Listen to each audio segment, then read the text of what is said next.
Pertamanya, terima kasih kepada Zaid memberi laluan. Yang keduanya, terima kasih kepada Puan Liana sebab soalan saya sebelum ni, pada sesi yang sebelum ni dimuat naik oleh Puan Liana di Facebook. Dan ianya menjadikan satu pertimbangan ataupun raca yang betul terhadap siapakah Puan Liana yang banyak menulis dan berkongsi perkara-perkara kebenaran ni. Okey, soal untuk sesi pada malam ini, saya mohon pandangan dan juga satu mungkin take away daripada peristiwa yang bukan nak kata peristiwa bersejarah lah, peristiwa yang orang cakap yang mempunyai pelbagai perasaan lah. Orang yang menyokong Najib begini perasaan dia, orang yang selama ini menentang kebatilan begini perasaan dia kan. Cuma yang paling penting bagi saya ialah kalau mindset ataupun neraca pertimbangan terhadap keputusan ataupun peristiwa terpenjaranya Najib ini tidak dibetulkan, tidak disampaikan dengan naratif yang betul, ianya tidak jadi apa-apa. Maksudnya bagi mereka yang menyokong kebatilan tetap akan menyokong kebatilan hanya kerana sama bendera, hanya kerana sama political ideologi, hanya kerana dia ni bernama Najib, hanya kerana dia ni bosku. Tetapi yang paling penting adalah pengajarannya, apakah pencerahan dia. Selama ini kita tertanya-tanya, selama ini kita menganggap bahawa ini yang merupakan satu fitnah, tetapi ianya ternyata satu perkara yang benar. Bagi saya ini penting, take away dan pengajaran ini penting, apakah hikmahnya daripada peristiwa ini, supaya kalau tidak selepas ini mana-mana pemimpin akan terus melakukan perkara yang tidak berintegriti, pecah amanah hanya semata-mata kerana dia banyak jasa. Bagi saya ini satu perkara yang tak betul. Dan paling saya mengecewakan ialah asatizah, agamawan ini tidak membicarakan ataupun tidak mendorong, memandu masyarakat kepada satu neraca pertimbangan yang betul, supaya menjadikan satu sandaran, menjadikan satu iktibar, menjadikan satu perbangan bagaimana kita nak menilai ataupun memilih satu-satu pemimpin. Dan ianya dapat juga memberi satu mindset yang betul kepada rakyat bahawa betapa pentingnya untuk kita ambil tahu cakna berkenaan dengan politik. Sebab saya yakin dan percaya terpenjaranya Najib ni asbab daripada PRU 14, iaitu setiap tangan itu memilih pemimpin yang betul, memilih pasukan yang betul sehingga terpenjaranya Najib Razak ni. Jadi ringkasnya saya memohon sangat-sangatlah agar Puan Liana memberi sedikit take away, dorongan, cadangan, pengajaran ataupun iktibar yang kita boleh ambil daripada terpenjaranya Najib Razak ni. Terima kasih. Wah. Dah ada fan. Saudara Adam ni suka memberi soalan-soalan yang mencabar terhadap kepada saya. Saya cuba jawab. Takeaways daripada apa yang berlaku terhadap Datuk Seri Najib Razak, Perdana Menteri ke-6 kita yang pertama kali dalam sejarah Malaysia dihukum disebabkan rasuah dan salah guna kuasa.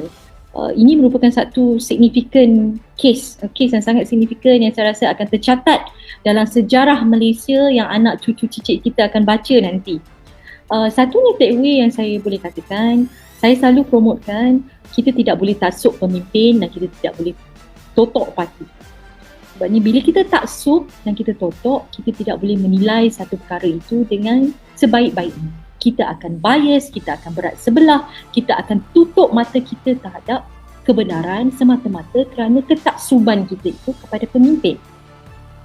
Kita kena sedar dan tahu yang diadili di mahkamah hari itu bukan Perdana Menteri Malaysia yang ke-6. Bukan. Yang kita adili di mahkamah pada 23 bulan Ogos hari itu yang dijatuhkan hukuman bukan anak Tun Razak.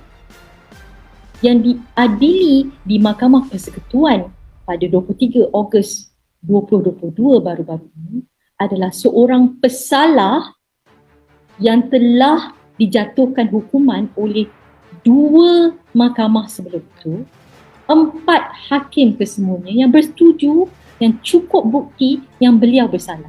Tak kiralah siapa pun dia, sama ada dia Perdana Menteri Malaysia atau siapa-siapa sahaja, dia tetap pesalah yang didapati bersalah oleh 4 hakim, 2 mahkamah. Kalau kita melihat perkara tersebut sebegitu, kita akan dapat gambaran yang lebih jelas. Dan apa yang diadili bukan jasa dia sebagai Perdana Menteri, bukan apa tindakan yang dibuat kepada negara. Itu kita kena setuju. Ada jasa dia pada negara, ada tindakan-tindakan baik yang dibuat. Kita tidak boleh hapuskan kenyataan tersebut. Apa yang diadili pada 23 bulan Ogos 2022 yang dijatuhkan hukuman adalah tindakan beliau menggunakan dana awam kuat di dalam akaun beliau sendiri dan dibelanjakan untuk parti dan juga anak bini. Itu satu tindakan itu saja yang diadili, yang didapati bersalah di bawah undang-undang. Kita bukan adili dia segala benda yang dibuat. Di bawah undang-undang, satu tindakan salah itu pun boleh dijatuhkan hukuman. Jadi kalau nak cakap pakai take away, kita perlu merubah kita punya daya fikir sebagai rakyat, sebagai pengundi. Kita mengadili satu pesalah yang membuat salah. Kita bukan mengadili bekas Perdana Menteri keempat Malaysia. Itu take away pertama. Take away kedua ialah kita kena tahu dan percaya yang ahli politik ini bukan maksum seperti Nabi. Mereka boleh melakukan kesalahan. Mereka boleh melakukan jenayah juga. Itu kena kita percaya. Ya? Banyak kes-kes lain juga. Kalau kes-kes lain dijatuhi bersalah juga, kita patut juga boleh percaya yang bukan semua boleh dikatakan konspirasi politik. Sebab kalau nak membuat konspirasi politik tu daripada pegawai penyiasat ke peguam pendakwa raya ke hakim-hakim sampai 9 orang, sangat sukar tuan-tuan.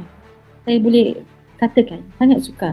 Jadi kita kena percaya yang ada setengah tu sistem kehakiman kita terlampau intact. Banyak prosedur yang dibuat yang mengatakan kes ini ialah kes valid. Kita kena percaya itu semua. Dan saya rasa yang ketiganya, take away yang saya boleh katakan ialah jatuhnya Datuk Seri Najib Razak adalah kerana kita mengundi kerajaan lain selain daripada kerajaan beliau pada 2018. Sekiranya kita mengekalkan kerajaan yang sama, kerajaan Najib Razak akan kekal di situ dan mungkin skandal kewangan terburuk dalam negara ini akan campak di bawah kapet.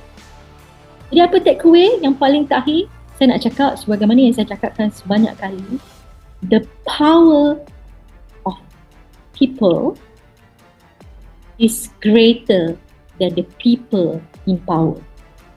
Saya ulang, the power of people is greater than the people in power. Kuasa rakyat jelata itu adalah lebih besar, lebih kuat daripada mana-mana penguasa yang memerintah Malaysia. Kita boleh jatuhkan kerajaan yang korup, yang suka salah guna kuasa dengan hanya kuasa undi kita pada pilihan raya. Jadi apa yang take away saya? Kalau anda sayangkan negara, sayangkan anak bangsa kita, masa depan Malaysia, jangan persisiakan kuasa tersebut untuk pilihan raya yang akan datang. Oh, nampaknya ramai yang tepuk tangan.